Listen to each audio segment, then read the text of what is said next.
আজকে তোমাদের সাথে শেয়ার করছি রাজকীয় স্বাদের খিরসা কালারফুল পাটিসাপটা রেসিপি। তাও আবার খুব সহজভাবে আমি এই পাটিসাপটাটা তোমাদেরকে তৈরি করে দেখাবো। এটা দেখতেই শুধু সুন্দর হয় না, খেতেও কিন্তু অসাধারণ হয়। আজকের এই পাটিসাপটা রেসিপির সাথে আমি কিছু টিপস তোমাদের সাথে শেয়ার করব। এই টিপসগুলো ফলো করলে তোমাদের পাটিসাপটাগুলো কোনোভাবে ফেটে যাওয়ার ভয় থাকবে না, ঠান্ডা হয়ে যাওয়ার পরেও পাটিসাপটাগুলো একদম নরম থাকবে। আজকের এই ভিডিওটা স্কিপ না করে তোমরা ফুল ভিডিওটা দেখতে থাকো, আমি ভিডিওর সাথেই টিপসগুলো বলে দেবো। নমস্কার বন্ধুরা, ওয়েলকাম টু আরবি স্পেশাল কিচেন। আরবি স্পেশাল কিচেন মানেই যে কোনো রেসিপি খুব সহজভাবে বাড়িতে তৈরি করা। তাহলে রেসিপিটা আমরা দেখে নিই।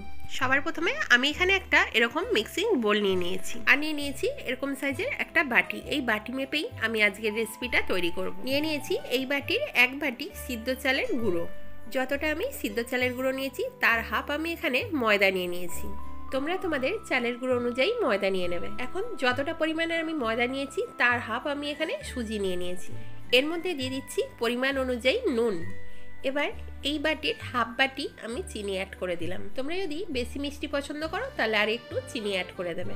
এখন ড্রাই ইনগ্রিডিয়েন্টসগুলো আমি খুব ভালো করে মিশিয়ে নিচ্ছি। বন্ধুরা, এখানে একটা টিপস বলে দিচ্ছি, পারফেক্ট পাটিসাপটা করার জন্য তোমরা কিন্তু অবশ্যই এখানে মাপটা ফলো করবে। যদি মাপ অনুযায়ী পাটিসাপটা করা হয় তাহলে কোনোভাবে ফেটে যাওয়ার ভয় থাকবে না, আর পাটিসাপটাগুলো হবে একদম নরম। এখন আমি অল্প অল্প করে দুধ দিয়ে একটা ব্যাটার বানিয়ে নেবো। তোমরা এখানে দুধের জায়গায় জল দিয়েও কিন্তু ব্যাটারটা রেডি করতে পারো। দুধটা কিন্তু একেবারে ঠান্ডা ব্যবহার করা যাবে না, দুধটা অবশ্যই হালকা উষ্ণ গরম করে নিতে হবে, তাতে পাটিসাপটাগুলো ঠান্ডা হয়ে যাওয়ার পরেও কিন্তু একদম সফট থাকবে। দুধটা আমি একেবারে দেবো না, অল্প অল্প করে দুধ দিয়ে একটা পাতলা ব্যাটার বানিয়ে নেবো।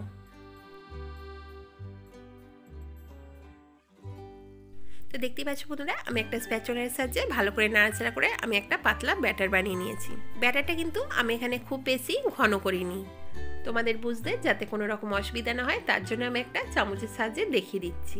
তো দেখতেই পাচ্ছ বন্ধুরা, আমি ব্যাটারের ঘনত্বটা ঠিক এরকম রেখেছি।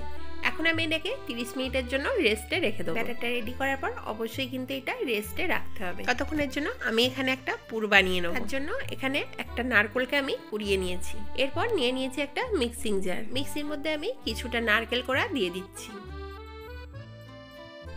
এরপর এর মধ্যে আমি কিছুটা জল অ্যাড করে দিলাম। এবার আমি এটাকে খুব ভালো করে ব্লেন্ড করে নেব। তো দেখতেই পাচ্ছ বন্ধুরা, আমি খুব মিহিন করে এই নারকেলটাকে ভালো করে ব্লেন্ড করে নিয়েছি। এবার পুরো নারকেলটা আমি ভালো করে ব্লেন্ড করে নিয়ে একটা পাত্রের মধ্যে ঢেলে নিয়েছি। এবার আমি এখানে নিয়ে নিয়েছি 250 গ্রাম খোয়া ক্ষীর। ক্ষীরটা আমি ছোট ছোট টুকরো করে ভেঙে নিয়েছি। এখন আমি গ্যাসের মধ্যে একটা কড়া বসিয়ে দিয়েছি। কড়াটা হালকা গরম হয়ে যাওয়ার পর আমি এখানে ব্লেন্ড করে রাখা নারকেলটা সবটা ঢেলে দিলাম। এবারে একটা স্প্যাচুলারের সাহায্যে আমি নাড়াচাড়া করে নারকেলের জলটা একটু শুকিয়ে নেব। গ্যাসের ফ্লেমটা লো টু মিডিয়ামে রেখে আমি নারকেলের জলটা নাড়াচাড়া করে শুকিয়ে নিচ্ছি। তো দেখতে পাচ্ছ বন্ধুরা, 5 মিনিট এইভাবে নাড়াচাড়া করতে হতে জলটা আমার হালকা শুকিয়ে গেছে। এখন আমি এখানে দিয়ে দেবো এই বাটির হাফ বাটি গুড়। তোমরা অবশ্যই গুড়ের জায়গায় চিনিও ব্যবহার করতে পারো। গুড়টা দিয়ে দেওয়ার পর আমি আবারও কিছুক্ষণ নাড়াচাড়া করে গুড়টা ভালো করে মিশিয়ে নিচ্ছি। এখন আমি দিয়ে দিচ্ছি 250 গ্রাম খোয়া ক্ষীর। সব উপকরণ দিয়ে দেওয়ার পর আমি আবারও একটা স্প্যাচুলারের সাহায্যে নাড়াচাড়া করে নিচ্ছি। গ্যাসের ফ্লেমটা কিন্তু এখানে হাই করা যাবে না, লো টু মিডিয়াম ফ্লেমে কিন্তু পুরটা বানিয়ে নিতে হবে, নাহলে কিন্তু পুরটা তলাতে লেগে যাওয়ার ভয় থাকবে। 10 মিনিট এইভাবে নাড়াচাড়া করতে করতে আমার পুরটা এখন পুরোপুরি রেডি হয়ে গেছে। আমি এখন গ্যাসটাকে অফ করে পুরটাকে একটা বাটির মধ্যে ঢেলে নেব। অন্যদিকে 30 মিনিট পর আমি এই ব্যাটারটা আবারও একটা চামচের সাহায্যে খুব ভালো করে নাড়াচাড়া করে নিচ্ছি। তো দেখতেই পাচ্ছ বন্ধুরা, রেস্টে রাখার পর ব্যাটারটা আমার আরও স্মুথ হয়ে গেছে। আমি এখানে কালার করার জন্য এরকম একটা ছোট বাটি নিয়ে নিয়েছি। এই বাটির মধ্যে আমি কিছুটা ব্যাটার নিয়ে নিচ্ছি। এখন আমি এই চামচের হাফ টেবিল চামচ অরেঞ্জ ফুড কালার নিয়ে নিলাম। তোমরা তোমাদের পছন্দের মতন ফুড কালার নিয়ে নেবে। এখন আমি ব্যাটারের সাথে কালারটা খুব ভালো করে মিশিয়ে নিচ্ছি। তো দেখতে পাচ্ছ বন্ধুরা, আমি একটা চামচের সাহায্যে কালারটা খুব ভালো করে মিশিয়ে নিয়েছি। এখন আমি এখানে নিয়ে নিয়েছি এরকম একটা বোতল। তোমাদের হাতের কাছে যদি এরকম বোতল না থাকে তাহলে জলের বোতলের মুখটাকে একটু ফুটো করে নিয়ে এই কাজটা করতে পারো। আমি এখানে একটা ছোট জায়গার মধ্যে ব্যাটারটা বোতলের মধ্যে ভরে নিলাম। এরপর গ্যাসের মধ্যে একটা প্যান বসিয়ে দিয়েছি। প্যানটাকে হালকা গরমও করে নিয়ে এর মধ্যে হাফ টেবিল চামচ আমি ঘি অ্যাড করে দিলাম। এবারে একটা অয়েল ব্রাশ দিয়ে আমি খুব ভালো করে আমি প্যানের গায়ে ঘিটা মাখিয়ে নিচ্ছি। এই সময় কিন্তু গ্যাসের ফ্লেমটা একদম লোতে রাখতে হবে। এরপর কালারের ব্যাটারটা আমি উপর দিয়ে এইভাবে গোল করে দিয়ে দিলাম। এবারে প্লেন ব্যাটারটা আমি উপর দিয়ে এইভাবে দিয়ে দিলাম। তো দেখতে পাচ্ছ বন্ধুরা, আশা করি তোমাদের বুঝতে কোনো রকম অসুবিধা হচ্ছে না।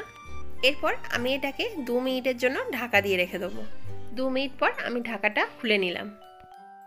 এখন একটা স্প্যাচুলার সাহায্যে আমি এই চারদিকটা এইভাবে ছাড়িয়ে নিচ্ছি, যাতে ফোল্ড করতে কোনো রকম অসুবিধা না হয়। এবারে একটা চামচের সাহায্যে আমি এরকম নিচে একটু পুর দিয়ে দিলাম। এবারে আস্তে করে এইভাবে আমি ফোল্ড করে নেব। এইভাবে চারদিকটা আস্তে করে এইভাবে ফোল্ড করে দিতে হবে। তো দেখতেই পেলে বন্ধুরা, পাটিসাপটাটা আমার কতটা সুন্দর উঠে গেল আর দেখতেও কতটা সুন্দর লাগছে। তোমাদের বুঝতে যাতে কোনো রকম অসুবিধা না হয়, আমি আরও একটা পাটিসাপটা তোমাদেরকে একই প্রসেসে তৈরি করে দেখাচ্ছি। বন্ধুরা, এর আগে আমি আমার চ্যানেলে অনেক রকমের পিঠে রেসিপি শেয়ার করেছি, তোমরা যদি চাও আমার চ্যানেলে গিয়ে ভিজিট করতে পারো।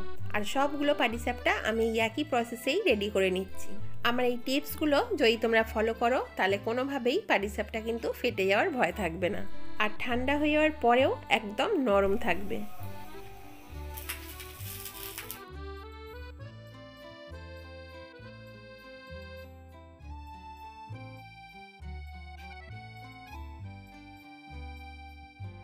তো দেখতেই পেলে বন্ধুরা, আমি একই রকমভাবে আরও একটা পাটিসাপটা রেডি করে নিয়েছি। এখন সব পাটিসাপটা রেডি করে নিয়েছি, এবার একটা প্লেটের মধ্যে আমি সার্ভ করে নিচ্ছি। তো দেখতেই পেলে বন্ধুরা, কতটা সহজভাবে আমি পাটিসাপটাগুলো রেডি করে নিলাম। তোমাদের কাছে আমার রিকোয়েস্ট ছিল, এরকম পাটিসাপটা এই শীতে একবার হলেও বাড়িতে ট্রাই করো। এই পাটিসাপটা যে খাবে সেই কিন্তু প্রশংসা করবে। আজকের এই রেসিপিটা তোমাদের কেমন লাগলো অবশ্যই কিন্তু আমাকে কমেন্টে বলো। আর এইরকম দারুণ দারুণ রেসিপির আপডেট পাওয়ার জন্য এক্ষুনি আরবি স্পেশাল কিচেন চ্যানেলটা সাবস্ক্রাইব করে দাও। আর পাশে থাকা বেল আইকনটা ক্লিক করে অল অপশানটাকে সিলেক্ট করতে ভুলো না, তাহলেই আমার চ্যানেলে শেয়ার করা এইরকম দারুণ দারুণ রেসিপির আপডেট সবার আগে তোমরা পেয়ে যাবে।